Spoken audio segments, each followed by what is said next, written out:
My name is Gabe Woolley. I live in Tulsa, Oklahoma. I'm a teacher, a son, a brother, and an uncle. In 2018, my nephew, Elijah Woolley, at 14 months old, died unexpectedly in his crib. The Wagoner County officials descended upon the home of my parents in Broken Arrow, Oklahoma, and a story of an unexpected death from sudden infant death syndrome was taken and spun as a murder and child sexual abuse by Wagoner County officials. As a result, Clayton Woolley, at 5 years old, was taken from his home and never returned. This is a story of a justice system operating under the guise of guilty until proven innocent. This is a story of injustice, a lack of accountability. The purpose of this podcast is to raise awareness, hold accountability, and it is a call to action for citizens of Oklahoma and the United States for checks and balances in our systems. This is the Rescue Clayton Podcast.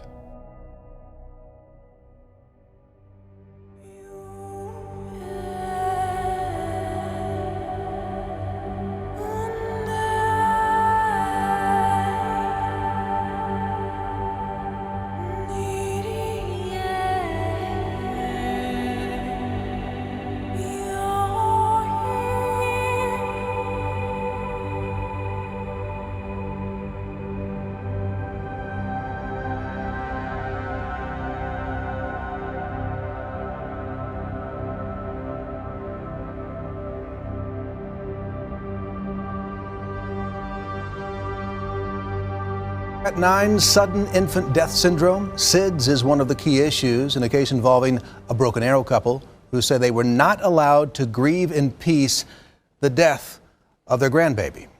Instead, as we first reported last year, the Wagoner County Sheriff's Office accused Bill and Lisa Woolley in connection with alleged sexual abuse and murder of 14-month-old Elijah. According to a transcript from the preliminary hearing, the lead detective on that case, Danny Elliott, did not believe SIDS was real. Well, today in Wagoner County, judge actually considered a defense motion which cited a lack of evidence and called for the charges to be dismissed. The judge concluded, though, he'll let a jury make that decision. Trial has yet to be scheduled. As for sudden infant death syndrome, leading health experts, including the Mayo Clinic, say SIDS is real. It takes about the lives of about 2,500 infants, in fact, a year in our country. It is a major cause of death in children younger than a year old. Now, in the Broken Arrow case, Elijah was 14 months old, but because he was born to a mother who used meth, he was developmentally closer to a 10-month-old. Mayo Clinic says a baby has a greater risk of SIDS if the mother smokes cigarettes, uses drugs or alcohol, or has inadequate prenatal care. In Elijah's case, he had all of that going against him. There are other major questions surrounding this case, from the initial investigation to the medical examiner's findings. I've been looking into this now for months and will continue to as this case moves toward trial. Well, I'm here with my father, Bill Woolley, for the Rescue Clayton Podcast. And Dad, I just kind of want you to start off by telling me your background, about yourself, about your family, and how you ultimately tie into the mission to rescue Clayton. Okay, well, thanks for having me here. I am a father, a grandfather.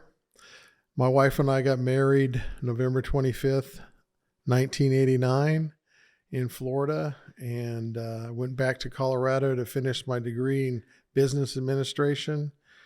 We started having children. We had Desiree first, then Gabriel, then there's a little bit of time between Glory, our last one. I am Clayton, his grandfather / he calls me Papa. We've raised him since he was a baby. He was up till 5 when they have took him away.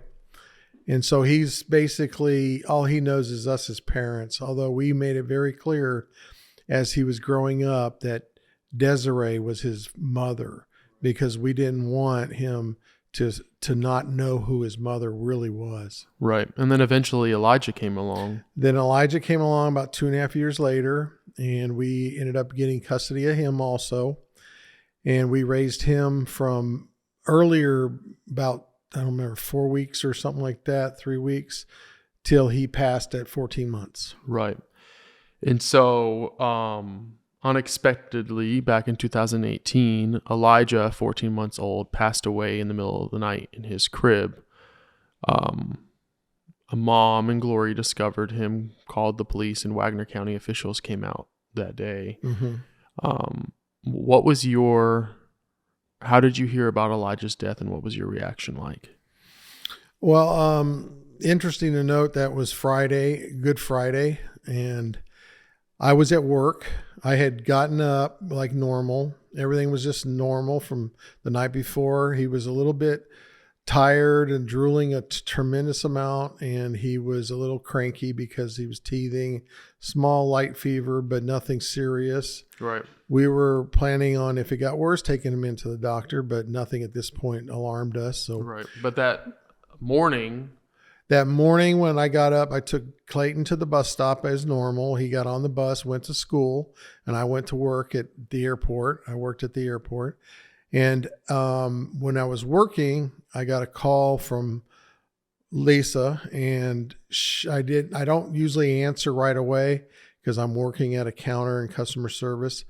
And so I went away to call her back, and she was saying that he was in trouble and they didn't know what was going on, to get home. And so I just ran out of the place and came home as quickly as possible. Right. And then when you had learned that Elijah had actually passed away, what was your reaction and your thought process?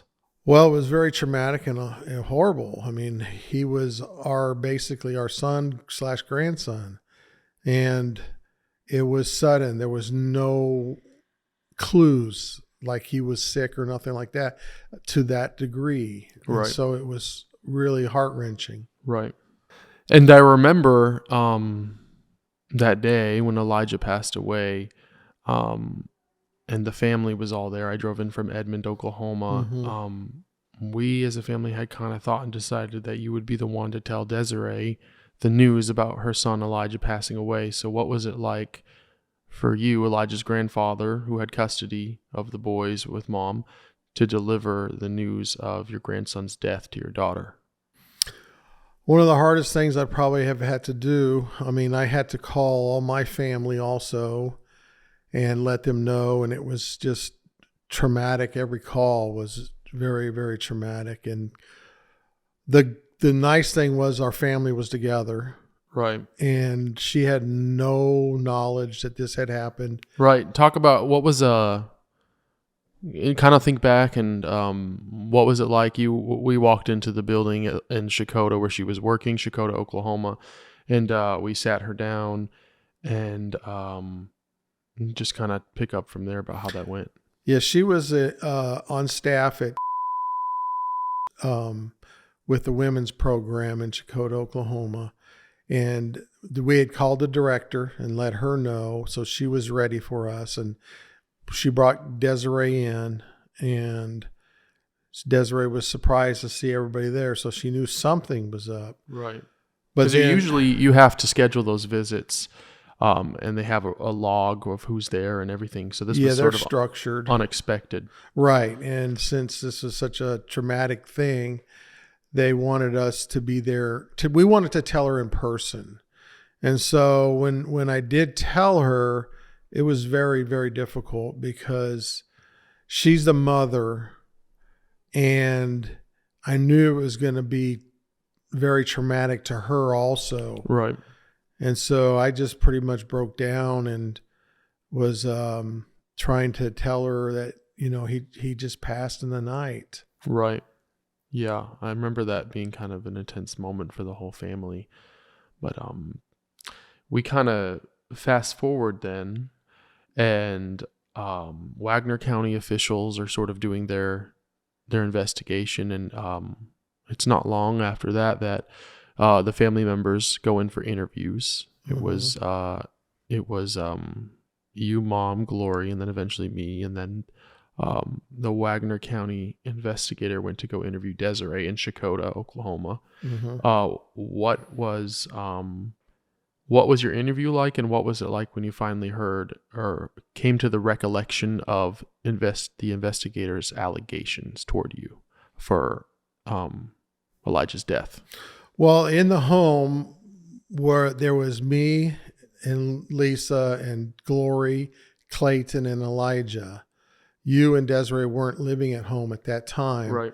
So the investigation was focused on mostly me, but they would include Lisa. And since Glory was in the house, she was a possibility too. They never, for some reason, considered Clayton, because in Elijah's weakened state, Clayton, had he jumped in the bed with him, he could have had some kind of a smothering effect, accidental. But right. And why do you think it is that they gave Glory immunity and they didn't assume Clayton, and they didn't even assume Mom was the one that had actually committed a crime at that time? Why do you think it is that they targeted you right off the bat? Well, it was all about the detective, right? Wagoner County Sheriff's detective. He was, like the evidence showed, the scene was a supervisor showed up first on the scene. Right. And when he assessed the situation, they called a detective in because they always investigate every infant death. Right. It's always considered to be investigated as a suspicious death. Okay. Which is understandable. So then you're in the interrogation room and you learn information, and when he actually makes the accusations to you about murder and child sexual abuse, what was your thought process and reaction instantly to that? I was horrified because I knew I was innocent, and they were trying to say I killed my own grandson in a horrible way, an unimaginable way.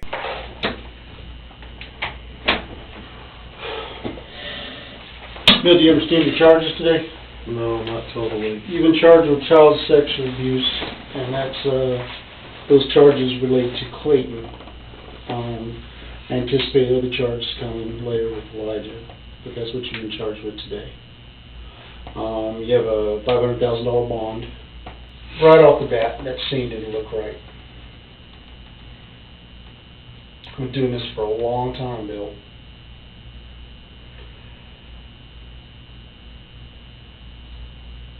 Investigated a lot of dead bodies. But there's been times where I thought something was going on, and it turned out I was wrong about that. I am human, you know. I pray for guidance as well.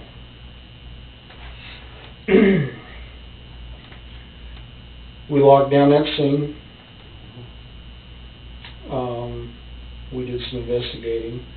Had the medical examiner come get that child and do further investigations. And that's all they do. They investigate bodies.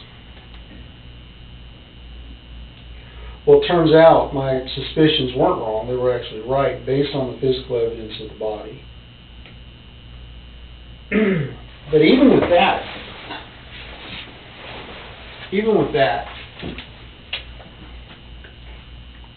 because when you talk about the murder of a child, when you talk about sodomization of a child, man, you got to be right, and you want to be right, and you don't want to think that people do that. Now, we both know that people do that, and there are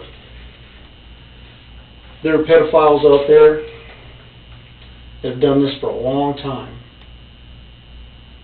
I don't think you've done it for a long time, but I'll get into that in a second. So the only thing left that we have to do is go off the actual physical evidence, and that's why you're sitting in here in that outfit and in those handcuffs. That's why your wife is sitting down there in the very same outfit and is locked up. I talked to your daughter yesterday, Desiree, and I said, you know, at some point, if I can't find any other viable explanation, because we wanted to, I'm going to tell you, I hate these cases. I hate them with a passion. I'd rather have a couple of druggies off each other. Those are easy. This kind of case is not easy.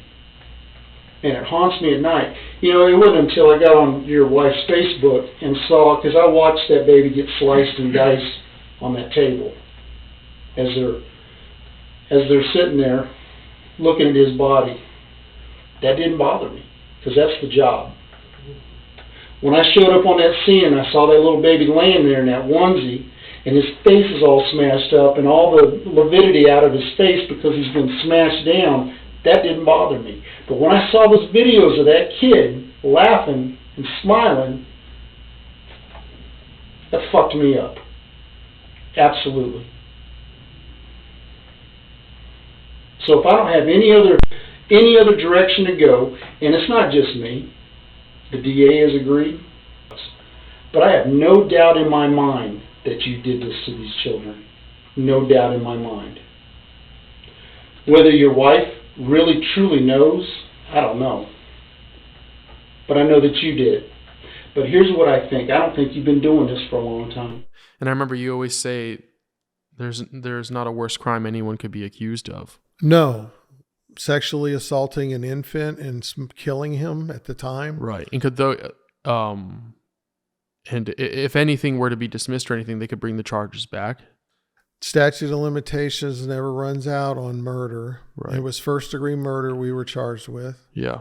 He had his mind made up way before he even got there. He talked to the supervisor. Yeah. Said SIDS is a fictitious diagnosis. It doesn't exist. Right. My understanding is he was on the phone on the way to the house when we called the police for him to be there. And on his way to the house, he said the investigator said there is no such thing as SIDS. I'm on my way to a murder scene. And he hadn't yet stepped foot anywhere on the property or observed any evidence.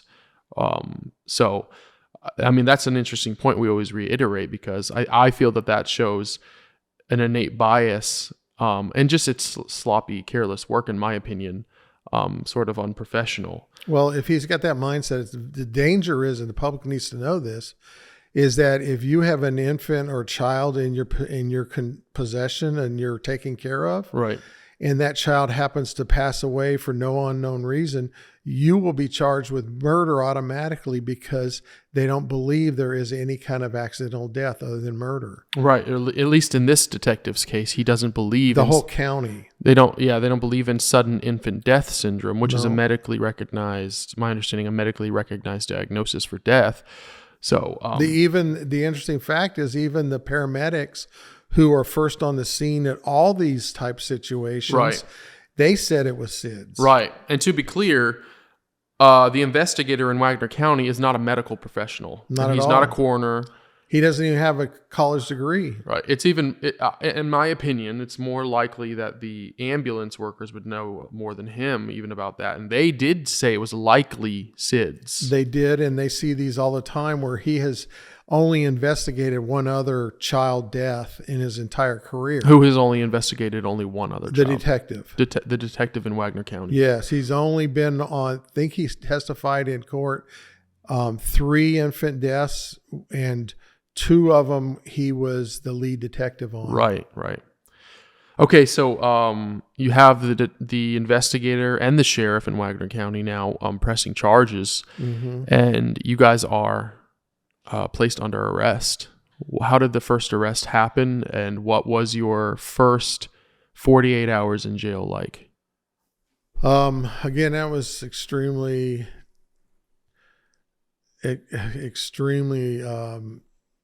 hard.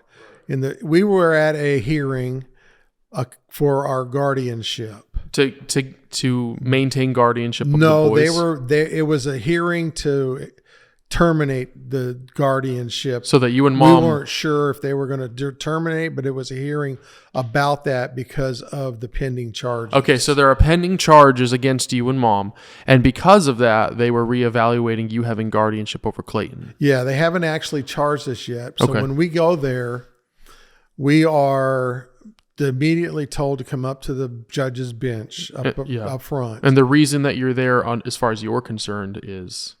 For the guardianship. For them to determine whether we were going to continue to be guardians or they were going to terminate our guardianship. And that's what you were told you're coming to the courthouse for? Yes. Okay. And then what actually happens? And then the detective's sitting in the doorway next to us, and the judge just stays quiet, and the detective comes out, and it says, "You're under arrest," and he arrested me and Lisa. Okay, so...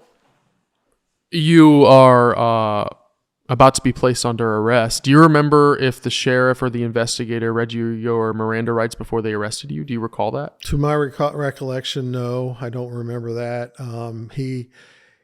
He came out with his detective partner, and they handcuffed me and Lisa and said we were under arrest for abuse of a minor under 12.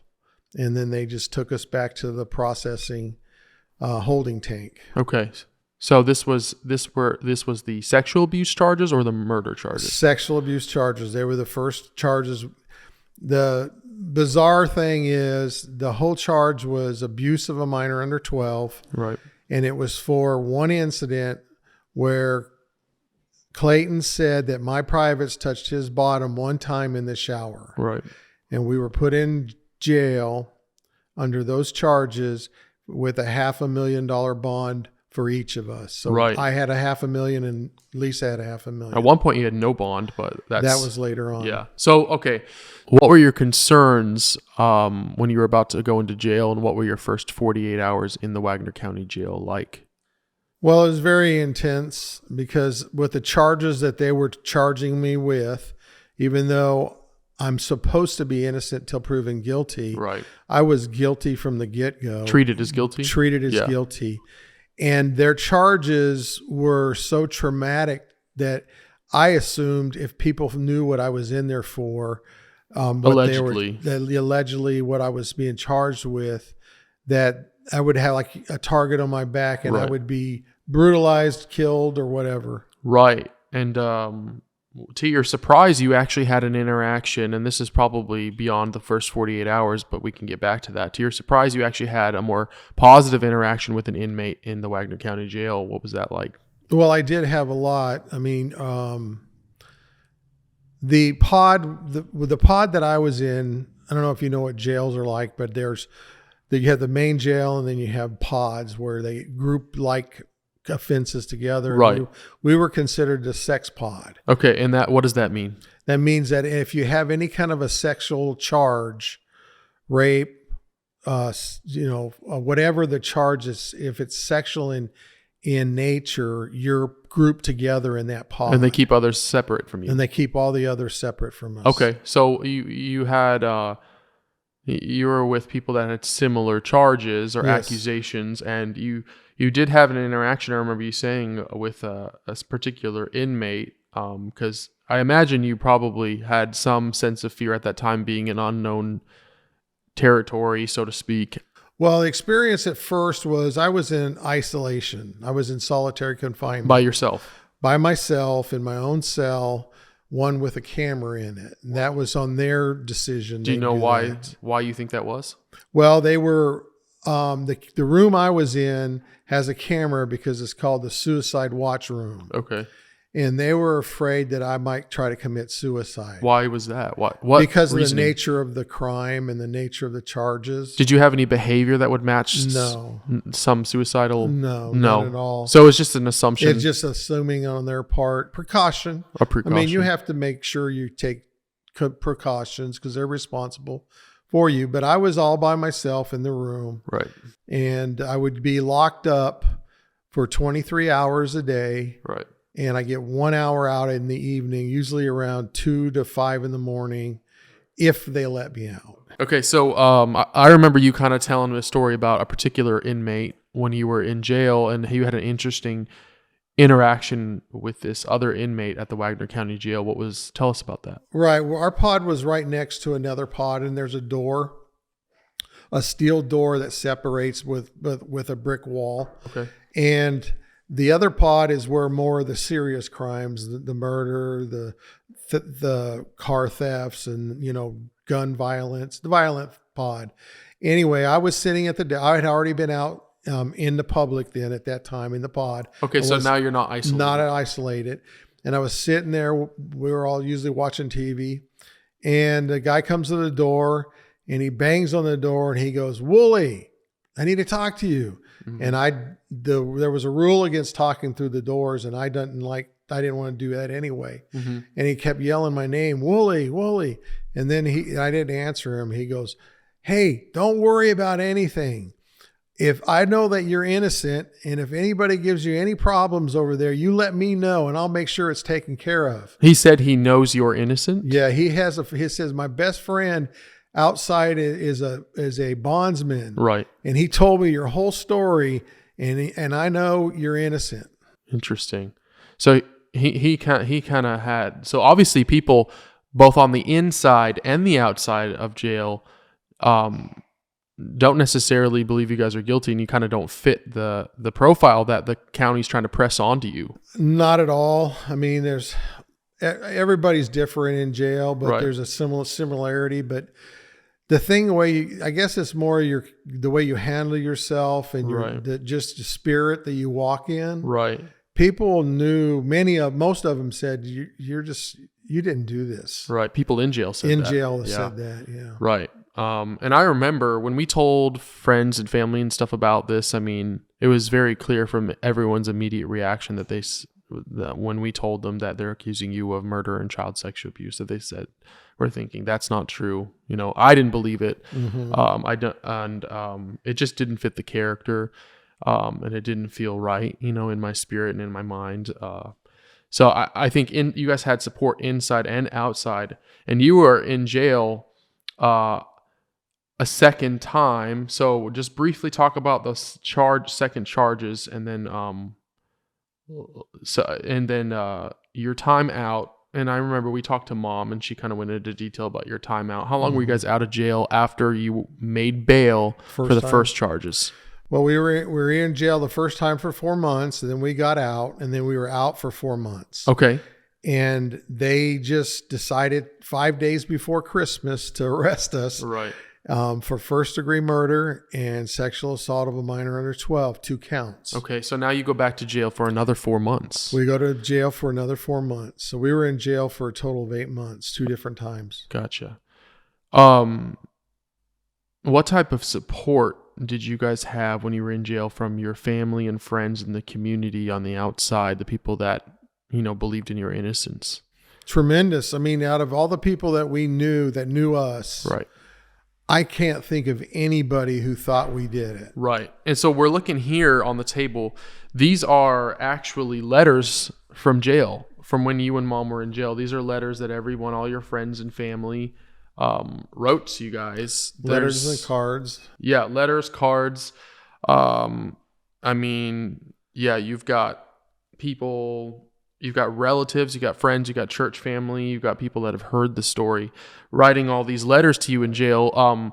Is it common in your experience, in your observation, is it common for someone in jail to have this much contact with the outside? No, most people do not get any mail. Right. And if they do, it's probably from their spouse, girlfriend, boyfriend, or from their parents. Right. Most inmates have already burnt their bridges. You know, they have lied and stole and cheated for so long that Right. they don't have a lot of support out there. So we were a very big anomaly. Okay. Yeah. And I just think it's amazing just all the support you guys had, and just looking at all of these. And there's more, you know, in the box down here. There's hundreds of letters and cards, and they're very big encouragement. Right. And the unique thing about it is kind of interesting. The guards would come to the door and pass out mail to the pod. Right. And so one day she comes up and she goes, mail call. So everybody runs up to see if they're going to get something. Right. And then she's got a big stack and she's going, Woolley, Woolley, Woolley. One at a time. Woolley, Woolley. Then she stopped and paused and looked at me. She says, man, I wish I was loved that much. The guard said that to you. The guard said that. Wow. You guys were only in jail for 8 months, correct? Like Correct. a total 2 4-month stint. I mean, stints. You've got birthday cards. You've got the 21st of May, 2018. You've got 23rd of June, 2018. You've got from Edmond, Oklahoma, the 22nd of January. I mean, it just kind of goes on and on. It was rare that we didn't get a piece of mail. Right. And it was mostly letters of encouragement, trying to, you know, tell them they're praying for us. And Right. that they believe in us and things of that nature. Right. It must have been kind of, an opportunity for some hope to be instilled inside you. It's always nice because you know people care about you, and because when you're in there, you're isolated. Right. You're cut off from the world, and all you have is your pod mates and the guards. Right. Just what would you kind of do how would you spend your days in jail to pass Well, the time? you're locked down at night, and then they open the lights come on, and then about an hour later, it's called pop the doors. So they pop all the doors. Okay. And then you're able to go out in the main area of the pod. Yeah. And there's tape, everything's steel and concrete, and everything is fastened down. Right. And so there's a TV, and most of the people would play cards. They'd talk. They'd watch TV the whole time they were out there. Right. My day typically was I'd wake up, I would go out and read my Bible for a while and pray, and then I would talk to people. Yeah. And then whenever you were given your meals, you were locked down in your rooms again. So you ate by yourself? When I was in isolation. Okay. So then you actually ended up while in jail fasting for a while. Can you explain to people what fasting is and why you chose to do that? That was my first time going in because I wanted to hear from God. I didn't understand what was going on. Was that the purpose of fasting? Yeah. Purpose of fasting is I did what's called a water fast. All I did was drink water. For how long? I believe it was for 14 days. You fasted and had nothing but water for 14 days while in jail. Yes. And the guards were freaking out because they've never seen that before. Right. And it's just a chance to quiet your soul down so that you can hear clearer from God. And I really needed to hear from God because I was so confused and so disoriented. I didn't know what was going on. Why were we being charged and persecuted with such a horrible crime? Not that the food was probably super great in there, but this was not the purpose of the fast. The purpose of the fast is for time to meditate and be with the Lord. Yes. And to offer something as a sacrifice, a need and a want, offer that up. But you lost probably some weight from that, I imagine. I did. Yeah. How much weight did you lose? I probably lost 30 pounds when I was in jail. Yeah, you look significantly different when you came out. I remember. The thing with the fasting was the guards were really concerned because they'd never seen it before. Right. So every day they would take me down to the nurse to check my blood sugars and my blood pressure.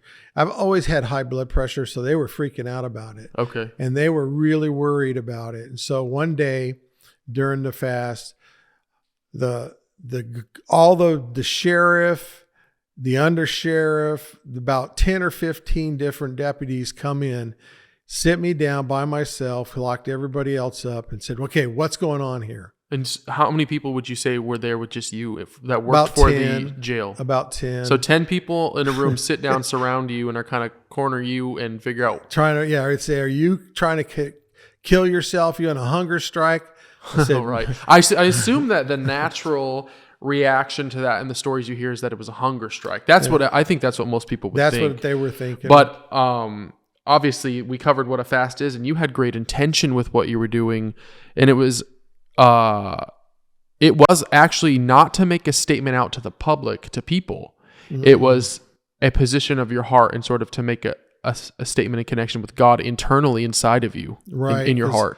I didn't care, what everybody else thought about it. Right. I was more concerned with what I wanted to hear from my Father God. Right. And that was my most pressing thing that I needed to know because, I was facing life in prison. Right. This could potentially be the rest of your life. Yes. Or the death penalty because it's a capital offense. Right. And at one point they even removed your bail. There was no bail amount, that could ever get you out. When I was charged with first-degree murder, they denied me bond, so I had to stay in. Yeah. And at least I had a $500,000 bond. Right. What did you feel like was the product and what came of the fast?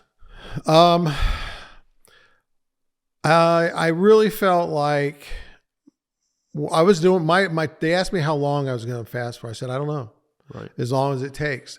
So when I felt released, I came off of it, and the product was more peace. You had peace. I had more peace about being where I was. Right. And this was something really just intimately between you and God. You kind of just have to be able to, my understanding, you have that sense and that connection between you, and I don't think it's very common, and it's possible, but there's not this just big revelation people have, or this shining light from the sky that says your fast is over, or here's your answer to your problem. No. It was a quietness between you and the Lord in your heart, and you're meeting the physical, the fasting, the doing something physical or not something physical, with the spiritual and with the mental, and sort of leveling yourself and removing something even that's a need for you as an attempt to make a plea to God, or sort of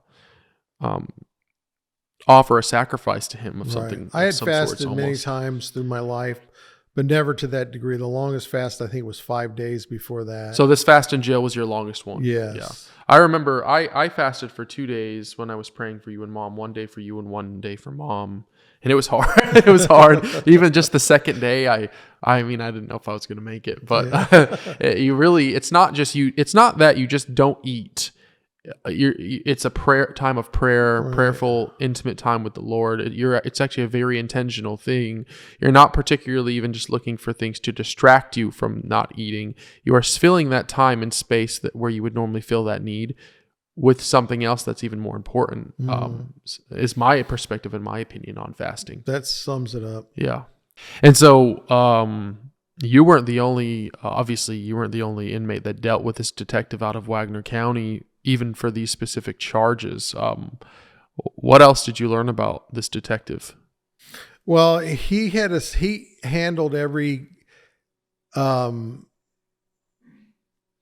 case about the same, it seemed like. When there was other inmates that I talked to that were charged with sex crimes of various kind, and that detective was the same one on their case. There's about 20% of them I felt like were probably innocent to some degree, if not altogether. What made you think maybe they were innocent? Just the stories and the way that they handled themselves, and that the way they told the stories were believable. So it sounded familiar to your experience with that same very detective. much. The detective, the way he did with us, he selected the evidence that he wanted to use that only helped him.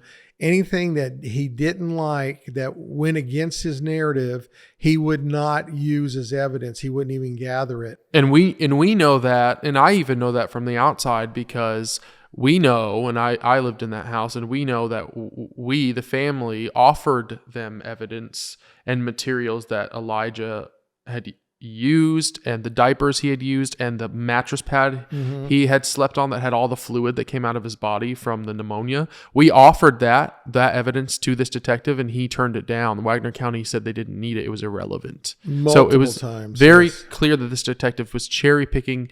He came to a conclusion before even stepping foot on site of the crime, made his accusations before he even saw any evidence, and then went to cherry pick evidence to fit his the narrative that he had already decided. Right. And you're saying you feel that he may have done something similar to other inmates in Wagoner County Jail? According to them, when I was talking with him, he did that multiple times, not only with evidence, but with witnesses. Right. Like they would say, I have an alibi. I was with this person the whole time. Okay. And they would refuse to interview that person. Right. And of course, we would know that for sure, true or not, but I would imagine you're inclined to have some reason to believe that that the investigator did do sloppy work because he did with you specifically. So, I mean, what else are you left with to assume? I mean, it was very similar. Most all the stories were extremely similar. Right. Yeah. And the way he handled it, the way he approached it is that he would draw his conclusion up front, and then he would make sure everything fit. Right. And then he would bring charges. And so to me, it's very dangerous.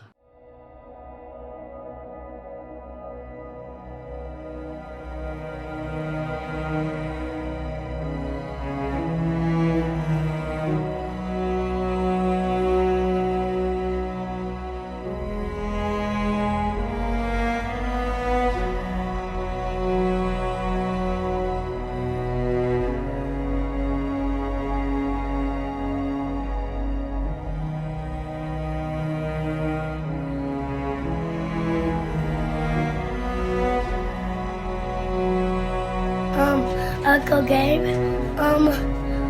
You be staying at the house and eat pancakes with us in the daytime.